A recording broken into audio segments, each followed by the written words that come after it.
So the UK government got caught once again violating their own rules by hosting a Christmas party when the rest of the population was locked down and then laughing about it. I've just seen reports on Twitter that there was a Downing Street Christmas party on Friday night. Do you recognise those reports?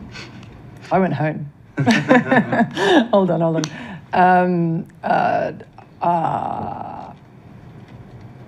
Would the Prime Minister condone having a Christmas party? What's the answer? I don't know. It wasn't a party, it was cheese and wine. Just be clear, it's not. Is cheese and wine all right?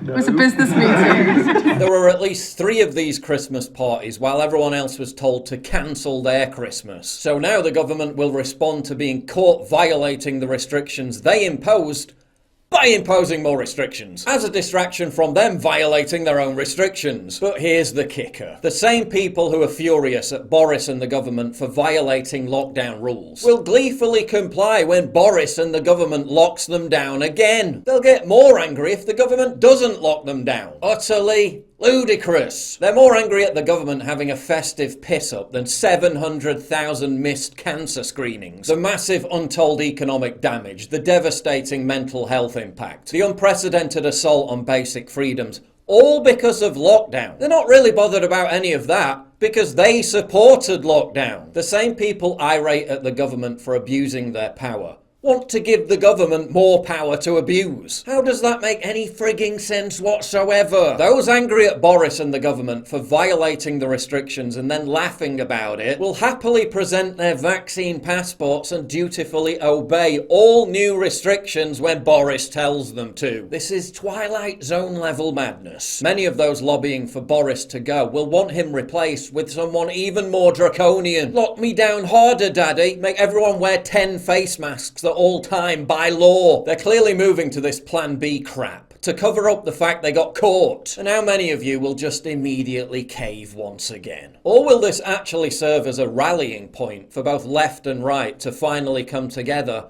and wake up? They're about to impose vaccine passports which haven't worked anywhere in the world, which their own study said don't work, to fight a variant which has killed precisely nobody in the entire friggin' world. The government's own investigation found vaccine passports not only don't work, they could make the spread of the virus worse. But they're just going to impose them on us anyway. Studies in Northern Ireland, Wales, Spain all found vaccine passports don't work, yet they imposed them anyway. France, which has had strict mask mandates and vaccine passports in place for months, just hit its highest COVID case level since April. Then you have Starmer and Labour, who are incensed at Boris for making a mockery of lockdown rules, while preparing to vote with the government on imposing more lockdown rules. Your party rubber-stamped everything he's done. And if and when there's a vote on vaccine passports, you'll rubber-stamp that too. It's a joke. At what point do you stop listening to people who brazenly lie about everything? Do the opposite of what they order you to do, and then laugh in your face about it. At what point do you say, enough is enough?